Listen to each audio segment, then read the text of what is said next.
You are Locked On Broncos, your daily Denver Broncos podcast. Part of the Locked On Podcast Network. Your team every day. Drum roll. Welcome back into a brand new episode, Locked On Broncos, your daily Denver Broncos podcast here on the Locked On NFL Network, your team every day. The Broncos have cut the roster from 90 to 85. Some surprise moves, we break it down, plus some insight from Broncos head coach Vic Fangio as to what the realm will be for starters this week against Seattle Seahawks, plus Tim Jenkins of Jenkins Elite. He's going to join us to break down the Broncos quarterback performance from Saturday's preseason game. I'm Cody Roark, Broncos analyst for the Locked On Network and 9 News, joined alongside Sayre Bedinger, also a Broncos analyst for the Locked On Network and 9 News, also site expert, predominantly orange.com.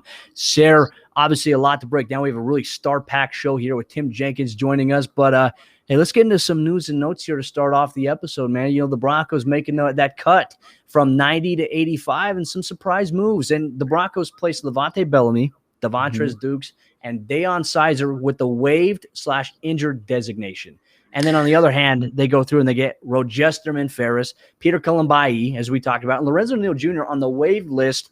Any surprises here? You know, I definitely think, Cody, you know, you and I talked about the Rogesterman, the roster man, you know, and he had a couple picks to open up his stint with the Broncos and things were looking up. But I guess, you know, they just decided maybe some guys are getting healthy. Yeah, I know Nate Harrison had the interception in joint practices with the Vikings, and then he played quite a bit against the Vikings. So maybe they just decided, hey, that's kind of our guy for right now as the cornerback 6. So we'll see what happens there. But, you know, definitely a little bit surprising to see Devontrez Dukes on the list. I think we shouted him out on a previous show after having some really nice, you know, a nice stretch of practices. It wasn't just like, oh, man, he had this one really good practice against the Vikings. No, he kind of strung together a few practices that were really nice and kept on making his name known, you know, throughout, you know, no matter who was throwing him the passes, whether it was Drew Lock, Teddy Bridgewater, Brett Rippon, you know, Devontrez Dukes did a good job. So I'd say for me, honestly, he's the most surprising. I think a lot of people will automatically look at Levante Bellamy and say, that's a surprising one. But look, Demarie Crockett already surpassed him on the depth chart. He was the last running back on the depth chart. So, I mean, that wasn't overly surprising considering, like you mentioned, you know, he had gotten carted off the field in that Vikings game. So if the injury is a little bit longer term, I think the Broncos maybe try to stash those guys that were given the waived injured designation, stash them on IR, keep them in the building for another year, get them another shot next training camp. Because year to year, Cody, like you know, we never know what's going to happen. You never know. The guy that you stash on IR in 2021 is going to be, you know, your wide receiver 4 or 5 in 2022. So you just never know how that's going to work out and how those guys are going to come back. But ultimately, overall, I would say probably no real big surprises. I mean, obviously going back and looking at it, I think we both talked about Peter Kalambayi, obviously a few missed tackles against the Vikings that probably led to that. And just the weird numbers too that, you know, those guys had as linebackers. It was so weird seeing 62, 61, 63 there. It's so different. I do like the single digit numbers though that we're seeing with a lot of defensive players. I love it. But in terms of that too, I wanted to provide some clarity for Broncos fans. Anytime you see on the waiver wire a player that has the waived or injured designation / it means that those players have to clear waivers. And if they do, the Broncos at that point could place those players on injured reserve, which gives them claim to them for another year, or they have 5 days to come to terms with that player on an injury settlement for the time that they would have been on the roster. So something to keep an eye on. I think Bellamy's probably going to go on injured reserve from the sounds of what Vic Fangio had said, is that his injury is probably a little bit more severe. It's going to be out probably a little bit longer than, you know, a guy like Mike Boone or anybody else. So obviously our thoughts and well wishes are with Levante, very explosive athlete. Devontrez Dukes, like I said, hey, going back to it, Sayre, I think you make a great point. He could be one of those great guys you can stash on your roster because you just never truly know, as Tim Patrick's still dealing with a groin injury for that matter there. But in terms of some other Broncos news and notes, Sayre, obviously congratulations to Von Miller on the birth of his son, Valor. Obviously that's something he's been super excited about. Wonder if it's going to give him a little bit of extra chip on his shoulder. I know his legacy is so important to him. He's talked about another 5 to 7 years. And look, if he could play at a high level, man, I'd love to see Von in Denver for that time frame. I think anybody would. It'd be a very long career stretch for a defensive player with one team. Outside of that, interesting notes by Broncos head coach Vic Fangio mentioning that probably based on health alone, a good portion of starters will play on Saturday. What are you excited about seeing? You know, I'm really excited to see Courtland Sutton get out there at some point. I know that it's often, in our forums, in our formats, the things that we do with writing or podcasts, it's easy for the big name players sometimes to get overlooked just because you feel like you talk about them so much. We write about them so much, they get brought up on Twitter so much, but really, really excited to see Courtland Sutton get back out there. It's been too long. Even in the Steelers game last year, it felt like that was just kind of a blip on the radar, right? Like he missed the Tennessee game to open the season, and then he was out there for what felt like just a handful of snaps again. So really excited to see him play. And another guy that returned to practice, Cody, that may not be in the starting lineup, but a guy that I'm really looking forward to seeing play, and I think contributed to the fact of Kalumbai getting cut, is Baron Browning coming off the PUP. So really, really pumped to see him. I don't care if he's lining up, next to Justin Sternad. I don't care if he's lining up off the edge opposite Jonathan Cooper.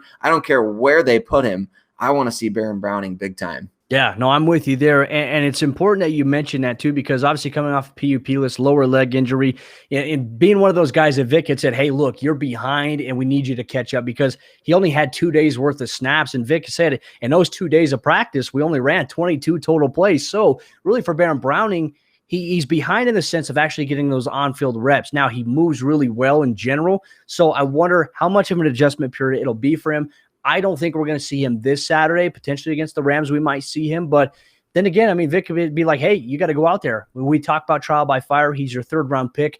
I don't think you have to put him in that situation right now, considering that. So I think more opportunities for obviously Justin Sternad, who's looked really well so far in early action. And then for Josh Watson, have a bounce-back week. But Josie Jewell also returned to practice. You have Alexander Johnson. I imagine if those guys are fine, we're going to see both those guys start on Saturday against the Seahawks. So I'm looking forward to it. Obviously, 8 p.m. Mountain Time kickoff is going to be such a brutal time frame for our East Coast Broncos fans. I know, Sayre, it's going to be 9 o'clock your time when the game kicks off.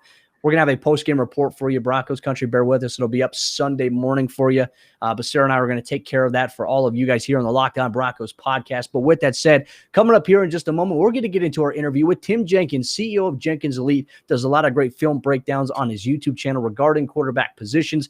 Drew Lock, Teddy Bridgewater, Trevor Lawrence, Justin Fields. He's gone through. He's done all that. So we're going to talk with him about where Drew was, where Teddy was, and maybe what these quarterbacks need to do to improve and keep building on what they were able to do against Minnesota.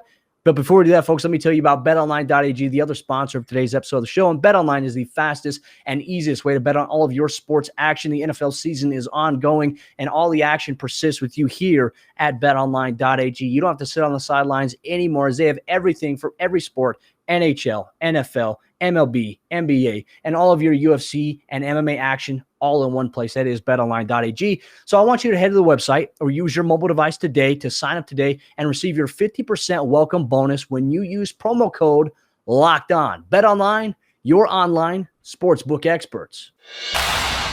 Very thrilled to welcome in Tim Jenkins. He's the CEO and founder of Jenkins Elite. And I tell you what, if you've ever watched his film breakdowns on the quarterback position, on defenses, you learn a lot. I mean, football knowledge is something that really is not passed along very easily. And Tim is willing to do it for free, $99. And we welcome in Tim Jenkins on today's episode of Locked On Broncos. Tim, how you doing, my man? I'm pumped up. And I think Broncos country should be too. Pretty good outing for both the guys on Saturday. Okay, well, that's the brunt of our conversation here today, because really the storylines all offseason have been quarterback this, quarterback that. The quarterback competition is really big. Before we get into what you saw against the Minnesota Vikings, Tim, the one thing I wanted to ask you is if we could go back, let's say 3 months before we got any preseason tape as to what's going on right now. For both Teddy Bridgewater and Drew Lock, what were the biggest things you felt like they needed to work on before preseason action? Yeah, I always like to try to be as honest as possible, because there's always, a lot of shapeshifters in the media. Frankly, I thought once I saw Teddy got signed, I was like, Teddy's going to be the guy. The reason I said that a bunch. So the reason I thought that was just because I felt like with how they were trying to build the team, right? Hey, from a defensive perspective, what they were looking for more was how the Jets won with Sanchez, right? Do you remember when he was like a rookie in a second year where it was like they were grinding out 9 to 6 wins with Rex Ryan? That's kind of where I felt like we were going. And listen, if you can make it to the AFC title a bunch in a row, I don't think Broncos country would be too upset with that. So I just felt like that was kind of where they were going. Teddy, I think when you watch his film last year, I think you want to see him be more aggressive with the football. It's not that he doesn't take shots, because he does. But I think with Teddy, it's got to be like an ultra premier look. for him to take the shot. You want to get him to take that even against just a quality look, because when you call a shot play, especially in the Broncos offense, with the run action that they use, you really want to take it because we're only calling it, 4 to 6 times a game.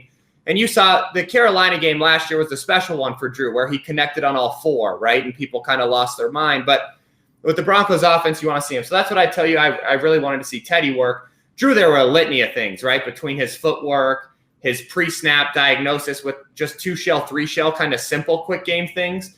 That's really what you wanted to see him grind all offseason on.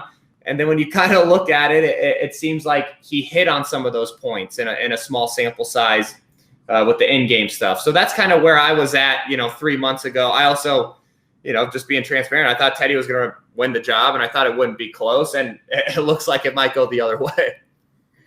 Yeah, and I think you bring up an interesting point with, Teddy being willing to take shots at some point, but ultimately being more conservative. I think the big fear for Denver Broncos fans is that we saw from, whatever time Alex Smith came to the Kansas City Chiefs and Peyton Manning got to Denver, how that can kind of limit your ceiling as a team, so to speak. So I think the higher upside play with Drew Lock. And then obviously, we saw him come out and you had a great breakdown on your YouTube channel about the first preseason game and these two guys and what they brought to the table. And you kind of made it seem like, a very decisive win for Drew Lock.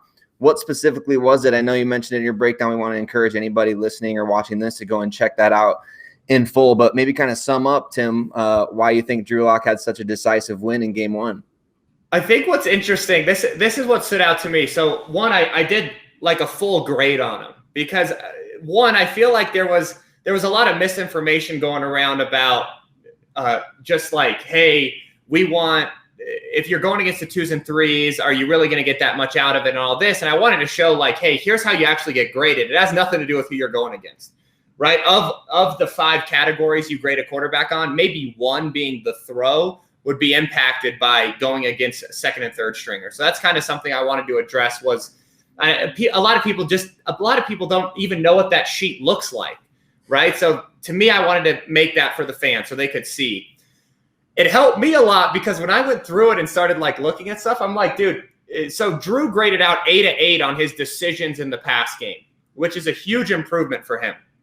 Teddy, who we all associate, you hear Teddy Bridgewater, you're like, man, veteran QB, smart, safe.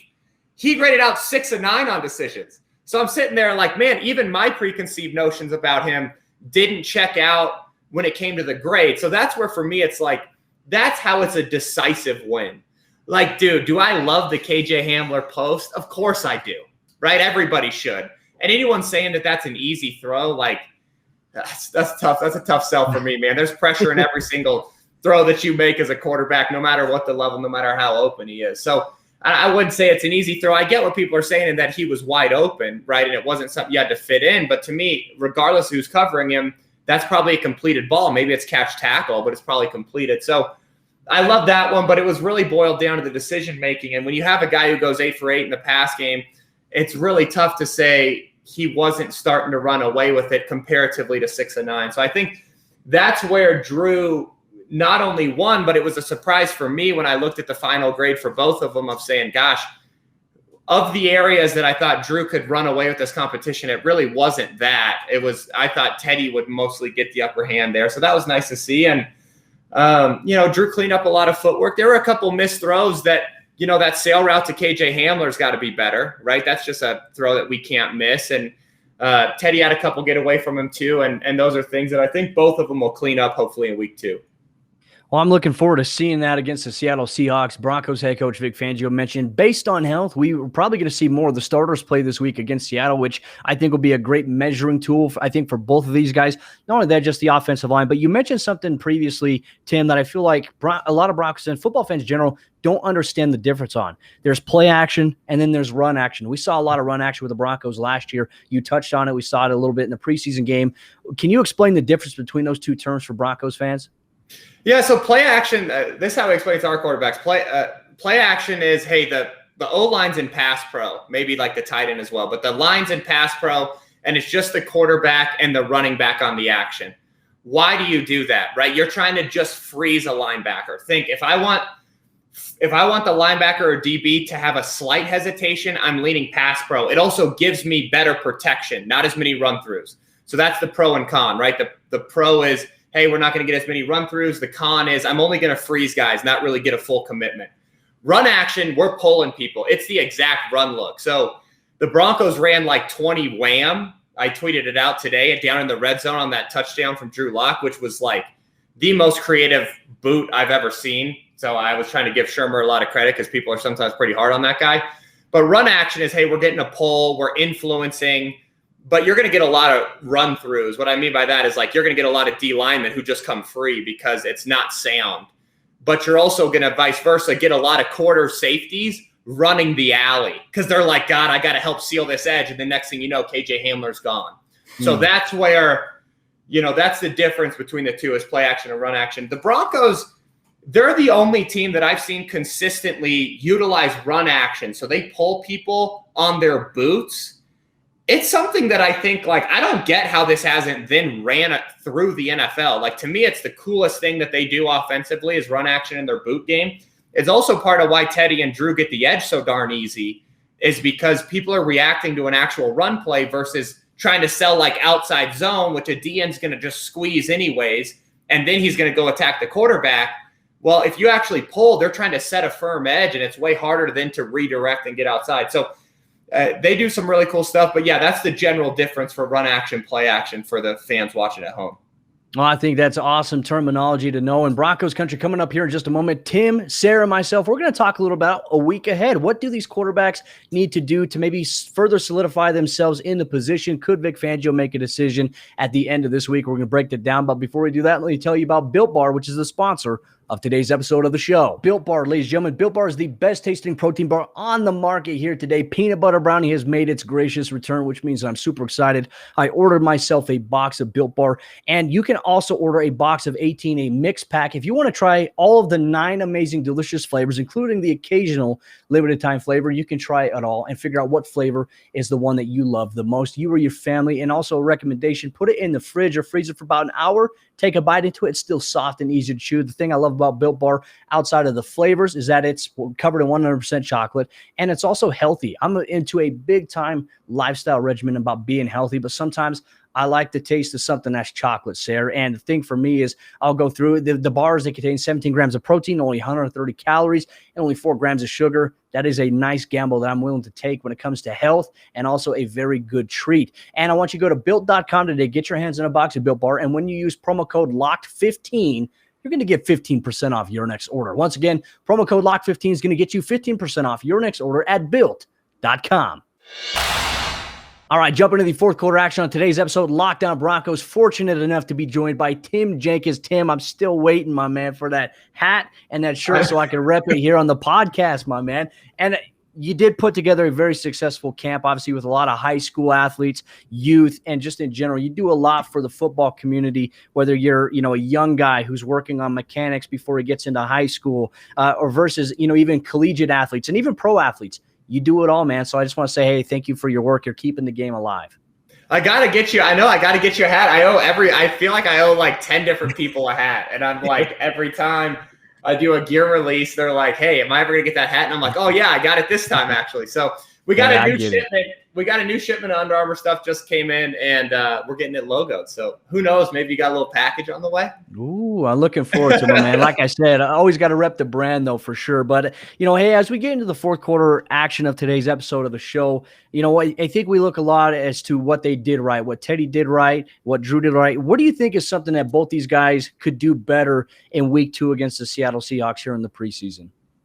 Yeah, so Drew, if I'm really nitpicking him, it's his fakes it's his straight drop back fakes. So he did a really good job on his boot fakes, right? Hey, they're running, that power, and then he boots out of there. Awesome. His straight drop back stuff to me wasn't good enough. He was kind of lazy in it.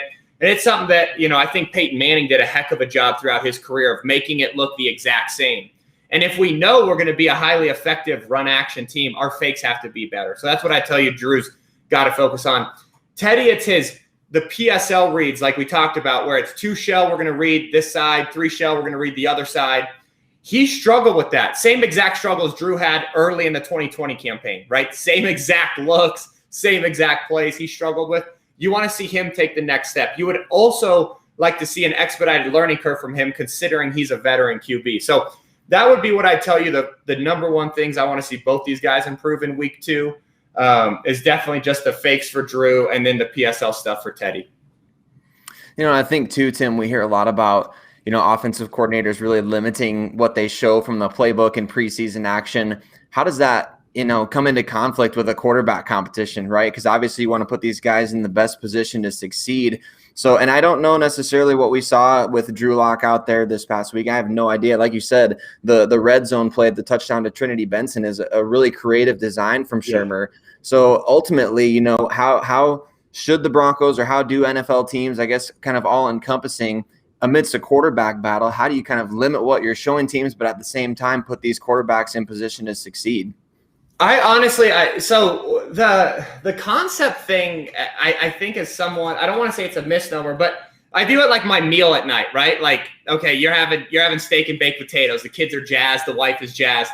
Steak, right, takes up this piece of my plate. Potato, then I got some veggies, then I have a salad. When you're in the preseason, you're just running your steak.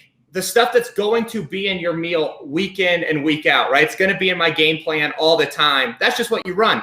So your vegetables are, hey, the Raiders are an open team. Here's all the open concepts we put in, right? Your mashed potatoes or whatever, that's the run game that's specialized for the front that they're in. And then the salad is like, okay, what did we see last week's opponent utilize that worked well? Now let's install that too. So to me, it's like, yeah, it's a simple down version, but it's staples in your offense that you're going to carry week in and week out. That's what you're running. And that's what you want to evaluate them against, because that's the stuff that, hey, you're going to run no matter if it's preseason game 1 or week 17. Now, yeah, you'd like to see how they adjust to a game plan, but you'd like to believe as an offensive coordinator, if they can execute the majority of what we're going to carry throughout the season, they can execute all this other flavor we're adding. And, the flavor of it too is like, I always talk about spicing it up. Hey, we're going to run Y marker against everybody, right? Which is, the Y's on a deep hank. We have zipper in the slot, and then we have a comeback. We're always going to run that. Okay, the Raiders, we're going to use F counter because we need to know if it's man zone. Whereas the Chiefs, we're going to spin it from 2x2 to 3x1 to force them to rotate their safeties, right? There's stuff that you do with each divisional opponent or opponent you have. But again, the concept is the same. So I think when you hear guys talking about it's vanilla, it's not really vanilla. It's just, hey, this is our base stuff. And your base stuff tends to not be matchup specific. The NFL is just so week in and week out matchup specific that people view what the guys ran as vanilla. And I really don't think it's that vanilla. I just think formationally they're more stagnant and there's some other stuff. But you're still getting a great look at these guys in terms of how they can execute the offense. Well, the final thing I'll ask you here, Tim, and I thank you so much for taking time to join us. The focus is so much on Teddy and Drew, rightfully so. It's going to be between those two guys, but I'm a big Brett Rypien fan. There's things about him that I like. Now, obviously, the sample size is a little different at the end of that game for the Minnesota Vikings for him, but what is something that you've noticed or that you like about Brett Rypien's game? Because a lot of the talk around Broncos country is that maybe he could potentially be the long-term backup in the organization. I mean, listen, I think it's a great long-term projection in terms of who he could be. He could be like Kellen Clemens, right? Where he is in the NFL for 12 years. Hey, he starts sporadically, but really he's a great guy to have that you can turn to. When I evaluated his stuff, not this preseason, but last regular season when he got in there, I thought he made some big-time throws against pressure. I was actually really impressed. He obviously processes the game at a high level. Where he lacks, right, is that high-end ability. But let's be honest, I don't think it's that far behind where Teddy is. So to me, it's not like it's, this huge jump from Teddy to Brett. It's not like he's this whole step behind. He just doesn't have the game experience that Teddy does to where it would vault him into that competition. So, no, listen, I like Brett. I think he processes the game well. I think that high end of, hey, I could be a career kind of backup is probably as high end. But listen, career backup is still top 0.0002% people on planet Earth. So to me, it's like we talk about it in a negative light. I think it's whenever I see Chase Daniel run out there, I think to myself, that is a guy who I would love to have his life with how much golf he's played. But also it's like, it's just great as an organization to have a guy like that. So I do think Brett can turn himself into that guy. Now, what the Broncos decide to do with that Do we carry 3 QBs? Do we use that in another room? Is kind of an interesting dynamic that I think people have to sort through. Or, does Drew play really well again, and then Teddy play well? So you stash Brett on the practice squad. You get to week 4, and then all of a sudden someone wants to trade for whoever's the backup, and then Brett gets elevated. I don't know how that plays out, but I do think there's a lot of good stuff that would come from keeping Brett on the roster for the Broncos. I love it. Obviously, a lot of great stuff from Tim Jenkins, CEO and founder of Jenkins Elite, his YouTube channel. He does breakdowns on quarterbacks. And look, he's already done them on Justin Fields. Trevor Lawrence is coming. And not to mention Drew Lock and Teddy Bridgewater. So make sure after you watch this video, you go over to his channel. If you haven't done so already, subscribe to his channel, like the video, watch it, comment, and engage along. But we always welcome in Tim Jenkins. We look forward to bringing him on throughout the season to talk about the Broncos quarterback performance on a week-to-week basis. Whoever it may be, we're going to get to that point. But I'm Cody Roark, joined alongside Sayre Bedinger and Tim Jenkins. We'll see you next time for a brand new episode, Locked On Broncos.